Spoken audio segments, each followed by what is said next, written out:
Alright, natapos na po natin yung motor na sir, no? Yun, no? Dito, nag-install tayo ng Yamaha alarm. Keyless na po yan. Kung makikita nyo po kanina, no? In-start natin. Gamit lang po itong remote. Tapos, high lumens mini driving light. Ayan, gumagapang po yung liwanag niyan mga sir, no? Mataas po yung lumens niya. Matingkad ang ang pagka-yellow, tsaka yung white, no? Okay. Tapos, PIA horn, combo lights, rapid horn, horn switching. Ayan. Okay, testing natin, no? Sir, paupo ko nitong MDL mo. Ayan. Dito, naglagay na rin tayo ng combo lights, no? Sir, passing light po dyan. Okay. Isa pa nga, sir. Ayan. Sa passing light, hindi lang po mini driving yung ilaw, no? Usually, ito po yung naman ng MDL mo. Tapos sa passing light, yun, no? Meron pa rin pong headlight na magpapassing. Pa-off naman ako lahat, sir. Ayan. Tapos sa passing light, yun, no? Sabay po ulit lahat yan mga sir, no? Isa pa sir. Okay. Tapos busina sir, stock horn. Ayan. Sa stock horn, kung mapapansin nyo, wala pong milaw, no? Ayan po yung ginagawa natin dito, no? Para kung sakaling magpa-restro sila paps, walang magiging violation po, no? Wala pong ilaw kapag nag-stock horn. Okay sir, pa-activate naman ang loud horn. Sa loud horn, doon na po iilaw yung MDL natin tsaka yung headlight. Isa pa nga sir, combo lights rin po yan, no? Sir, ano naman dyan, rapid horn. Isa pa nga sir. Okay, dito hindi lang po busina, no? Nag-install din tayo ng rapid horn. Pag nag-long press po tayo ng horn switch, yung busina ni sir, magsusunod-sunod na po yan. Okay, tapos sir, pa-on naman itong MDL mo. Tapos busina, yun o, meron pa rin rapid horn. Okay sir, pa-high naman ng MDL mo, ay ng headlight. Tapos busina, rapid horn.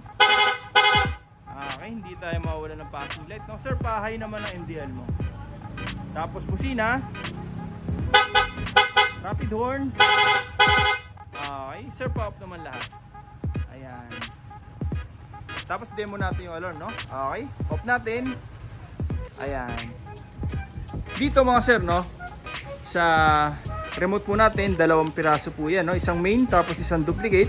Dito, meron po siyang auto start. Ito po yun, no? Okay. Auto start, dalawang pindot. 1, 2. Yung motor natin, kahit wala pong susi yan, gagana po.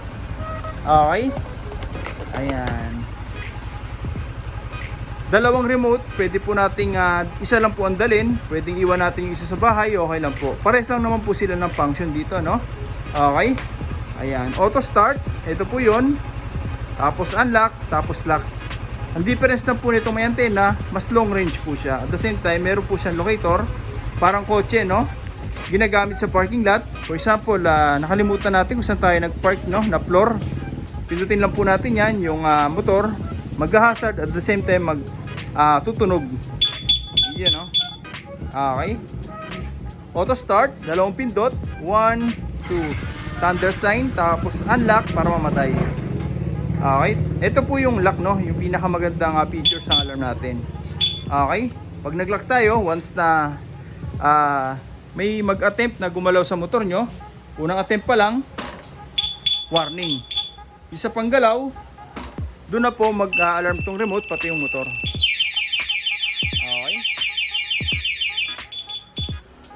Pagka ganun mga sir, may iwasan na pong tambayan kung sino-sino yung motor natin, no? Lalo po yung mga pusa.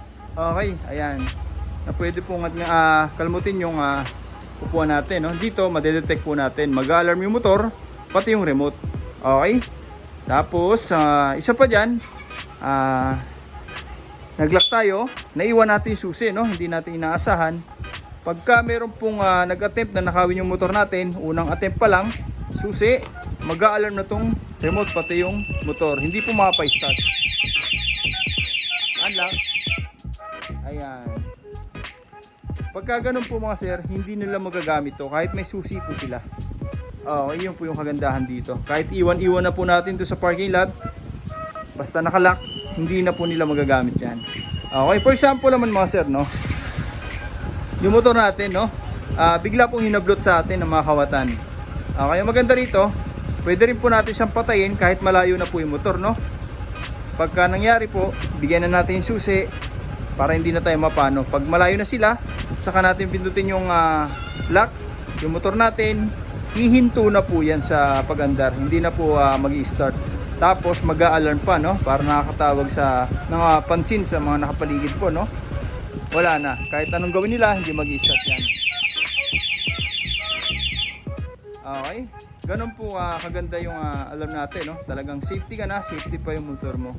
Okay. For example naman mga sir, gusto natin nakalak yung motor, no? Pero walang tunog. Pwede po yun. Silent mode natin. Pindutin lang po natin tong lock button ng 5 times. 1, 2, 3, 4, 5. Yung motor natin, pag nagalaw po yan, tahimik po yan. Okay, ito lang pong remote yung mag-a-alarm. Ayan. For example, nun, naiwan ulit natin yung susi, may mag-attempt na magnakaw, hindi po nila mapaandar yan. Kahit anong gawin po nila. Ang gagawin natin, unlock, long press, start, pwede na po yan. Okay. Check natin yung mga function po ng switch, no? Ayan. MDL, ito po yung switch, high, low, tapos yung high, ayan, no? Lakas po niyan mga sir. Okay. Tapos headlight, high and low, may kanya-kanya pa rin pong switch, no? Hindi po nagsasabay-sabay. Pero pag nagpassing tayo, sabay po lahat yan. Okay. Tapos busina, ito po yung stock. Walang blinker. Tapos ito naman yung loud, may blinker. Tapos rapid horn, long press po, no? Okay, lakas. Ayan. MDL, low. Tapos high. Ayan. Talagang matingkad po ang kulay, no? Ito po yung passing light natin. Heavy duty po yan, waterproof. Okay. 2 hours later. Alright, Sniper 155, yun, no? Sila sir, no? Dumayo po sa atin. Nagpa-install po ng package number 9, no? Which is Yamaha 2-way alarm, mini driving lights, tapos yung PIA dual loud horn, rapid horn, combo lights, horn passing, horn switching. Ayan, check natin yung wirings, no? Dito mga sir, yung motor ni Pops, keyless na po yan. Kahit hindi po natin hinawakan, pwede na po siyang i-start, no? Ito po yun, no? Start. 1, 2. Okay, ayan. Keyless na po yan kahit wala pong susi. Okay. Ayan. Check po natin yung wirings, no? Lahat po ng mga kinabit natin, ginawa po nating harness po, no? Para hindi po pansit-pansit yung wiring sir. At the same time, malinis po tingnan, no? Dito, naglagay na rin tayo ng passing switch para sa combo lights po ng MDL, headlight. Ayan. Tapos, MSM bra, 3-way switch. Original po yan mga sir, no? Ayan, metal po yan. Ako, hindi po siya plastic, ano? Dito, naglagay na rin tayo ng horn switching, loud horn, stock horn. Ayan. Sama-sama po yan lahat dito, no, sa isang harness. Mula rito sa taas, bababa po yan. Tapos, umikot na po yan dito, no, sa ating power module. Okay, naglalagay po tayo niyan para may control, no, lahat ng mga parts na kinabit natin ngayon. Katulad ng mini driving, PIA horn, combo lights, horn passing, rapid horn, Yamaha alarm. Andyan na po yan. Okay. Dito kung mapapansin nyo mga sir, no, wala po tayong makikita mga wirings na naka-expose, mga wiring na nakasiksik po sa mga sakit. Wala po yan, malinis na malinis po yan. Ito po yung stock ng Yamaha, ginagaya po natin. Ito po yung gawa natin, no, para magmukhang stock pa rin. Lahat po yan binabalot, okay, ng rubberized tape, no, para mas ma-preserve po natin yung wirings. Tumagal man, hindi po basta-basta luluma po, no, o kaya lulutong. Sa init na makina, init ng panahon, safety po yan. Okay, magpagawa man tayo sa mga mekaniko ng makina natin, tune-up, matamaan man ng tools, hindi po yan basta-basta masusugatan. Yan po yung purpose natin, no, kung bakit natin binabalot. Tapos, para organize na rin po, no? Okay, hindi po sa gabal sa mga gumagawa, kung sakali magpapagawa sa sir sa iba. Wala pong mga wiring na iiwasan o kaya matatamaan, safety po yan. Okay, lahat po yan mga sir nakahinang, no? Bago natin balutan para mas kapit na kapit yung electrical wire. Matagtag man yung motor na sir, malubak man, safety po yan, hindi po magkakaroon ng loose connection, no? Okay. Tsaka maganda pa dyan, wala pong magiging fluctuation po sa kuryente dahil nakahinang po, no? Talagang persado po yung dadaloy, no, na kuryente. Mag-on man tayo ng MDL, hindi po ihina yung busina, magbusina man tayo, hindi po ihina yung mini driving. Yan po yun, no? Kaya hinihinang po natin talaga, no? Para mas tumagal. Okay? Dito mga sir, lahat po ng ginamit natin dyan, pang automotive na po, no? Magmula dito sa power module natin, siya po yung distributor ng power mula sa battery, papuntang trigger, and then sa output na po, no? Sa sa MDL, sa PIA horn, sa Yamaha alarm, siya na po yung responsible dun, no? Siya po yung distributor ng power. Denso po yan mga sir, made in Japan, no? Kaya matibay po talaga. May mga customer po tayo, 5 years na po yung ganyan nila, all goods pa rin. Ang maganda pa dyan, magpalit man tayo ng MDL, alarm, PIA, plug and play na po. Ito na rin po yung gagamitin natin, hindi na po tayo mag-rewirings, plug and play na po, no? Okay, ayan, dumating man yung time, no? Masira yung MDL natin, kahit kayo na lang po sa bahay nyo, kaya na po ikabit. Okay, wala na po tayong wirings. Ayan, pinix na po natin yan dito sa electrical washer. Ayan, may safety fuse na rin po yan, no? Para extra safety na rin. Magkaroon man ng trouble yung wiring sa atin, yung motor na sir, andar, wala pong magiging depekto. Okay, safety first po tayo, no? Ayan, no? Kung mapapansin nyo mga sir, no? Wala po tayo dito makikita mga wire na naka-expose, no? Talagang sinusulit po natin bawat pagpagawa po sa atin, no? Hindi po natin hinahayaang walang balot, no? Lalo na sa panahon natin ngayon, ulan araw, ulan.